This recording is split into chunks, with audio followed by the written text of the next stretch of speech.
এইদিকে একটা ভাই গর্ত করছে আর গর্তের মধ্যে একটা পাথর ফেঁসে গেছে। তো গর্ত কেন করছে অনেকেই বুঝে গেছো। আজ 23শে জানুয়ারি নেতাজি সুভাষচন্দ্রের জন্মদিন, আর সেই জন্যই পতাকা উত্তোলনের জন্য বাঁশ পোতার গর্ত করা হচ্ছে। তো আমাদের বাঁশটা অলরেডি পোতা হয়ে গেছে, তারপর আমাদের পতাকাটাও রেডি। আর এক্ষুনি আমরা পতাকাটা তুলব। দেখছো পতাকাটা তোলা হয়ে গেছে।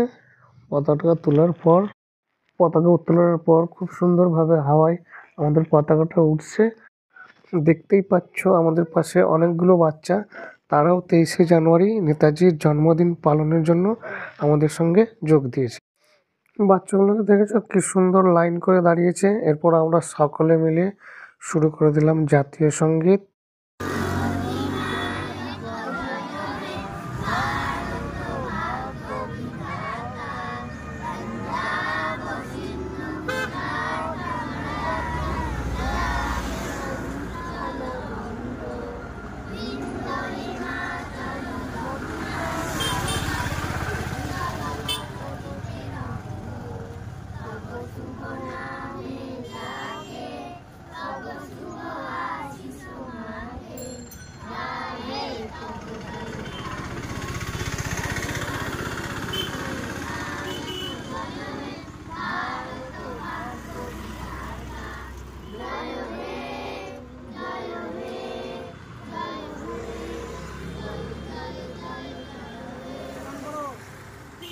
भारत माता की जय।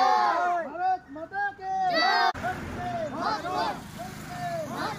भारत माता की जय। भारत माता की जय। আমাদের জাতীয় সঙ্গীত শেষ হলো। জাতীয় সঙ্গীত শেষের পর বাচ্চাগুলোর জন্য সামান্য কিছু বিস্কুটের আয়োজন করা হয়েছে, আর সেই বিস্কুট নিয়ে বাচ্চাগুলো খুব খুশি হয়ে আনন্দে বাড়ি যাচ্ছে। আর আমার ব্লগটা আমি এইখানেই শেষ করলাম। জয় হিন্দ, বন্দে মাতরম।